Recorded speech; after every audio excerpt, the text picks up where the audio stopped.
Hola, para la Universidad Abierta y a Distancia de México, mi nombre es Julio Ramos Cardoso. Para la materia de Creatividad e Innovación Empresarial, impartida por el docente Gerardo Maldonado Vázquez. Esta es la actividad 1, la creatividad del ser humano. Definamos primeramente la creatividad. En lo visto en la unidad, se dice que la creatividad es una capacidad humana que abre las puertas a la ciencia, al arte, al desarrollo y a la evolución. Alternativamente, he encontrado también una definición otorgada y tomada de la transcripción del libro La creatividad de Luis Bassat en el año 2014, en donde define a la creatividad como la producción de algo nuevo y útil en un contexto social dado, entendiendo personalmente con esto que no necesariamente se trataría de crear algo nuevo, sino también de transformar o mejorar lo que ya existe en algo mejor o más completo.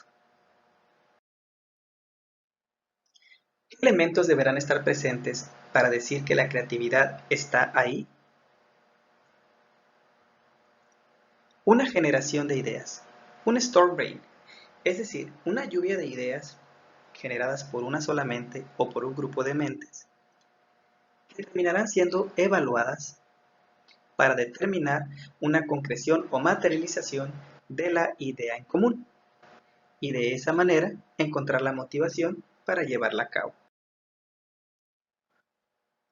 ¿Qué factores limitan la creatividad en una persona? Existen bloqueos que limitan la creatividad en el ser humano, y estos pueden ser internos, como la percepción, el conocimiento y las emociones. Pero también hay factores externos que pueden limitar la creatividad personal, y estos se encuentran influenciados principalmente por la cultura social, la cultura familiar y la cultura organizacional.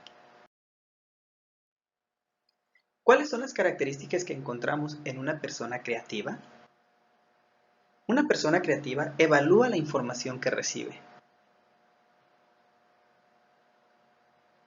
produce y sugiere ideas,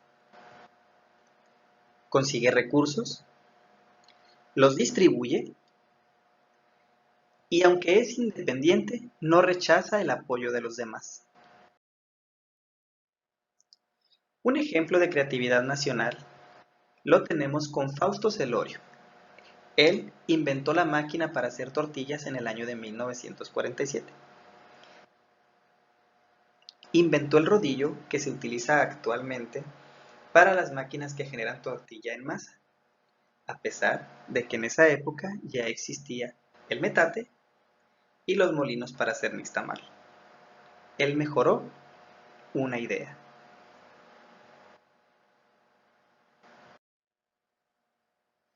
¿Qué ejemplo de creatividad mundial tenemos?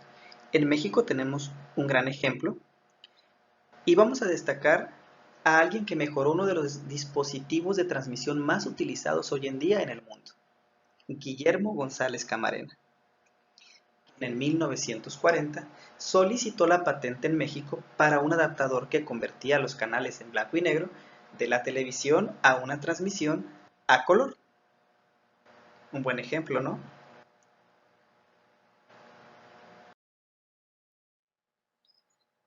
¿Cuál es la necesidad imperante para que una empresa sea considerada creativa?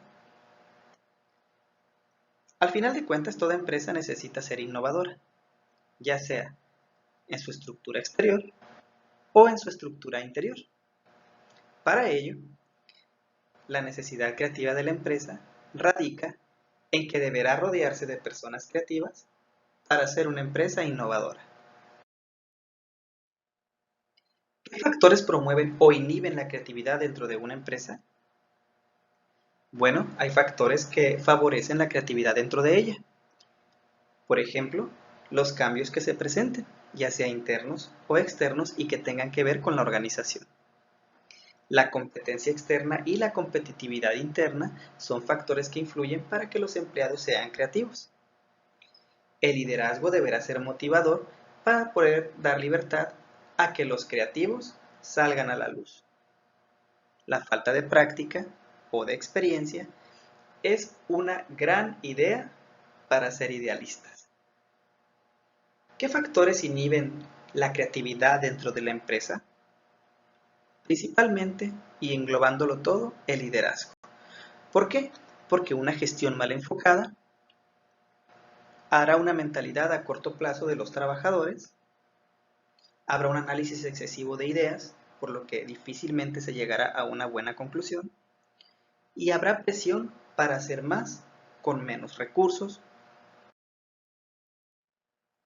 Una empresa creativa se caracteriza porque tiene colaboradores que no temen expresar sus ideas, porque sus canales de comunicación son abiertos y valora las ideas por su valor y no por quien las emite. El crecimiento de su personal es por méritos, es flexible y amigable con el entorno, llámese empleados, clientes, comunidad. Cada idea es relevante. No hay rigidez administrativa, sino más bien diversidad de tiempo y recursos en busca de lograr objetivos. Sus puestos de trabajo se distinguen del área productiva al área creativa. A modo de conclusión, puedo comentarles que me surgió la pregunta de saber si ser creativo es una cualidad con la que se nace o se aprende a lo largo de la vida. Y considero que ambas partes son verdad hasta cierto punto. Pero inculcar la creatividad desde temprana edad es importante para desarrollar los cimientos creativos en el ser humano. Es decir, a base de la experimentación y la disciplina pueden romperse muchas barreras personales. Las organizaciones que cuentan con departamentos de creatividad e innovación van en crecimiento. Considero que la nueva era tecnológica requiere que las empresas se complementen con personas que además de un título tengan la habilidad de ser proactivas, ser tolerantes a la frustración y sean liderazgos enfocados al desarrollo humano y organizacional. Agradezco su atención. Julio Ramos.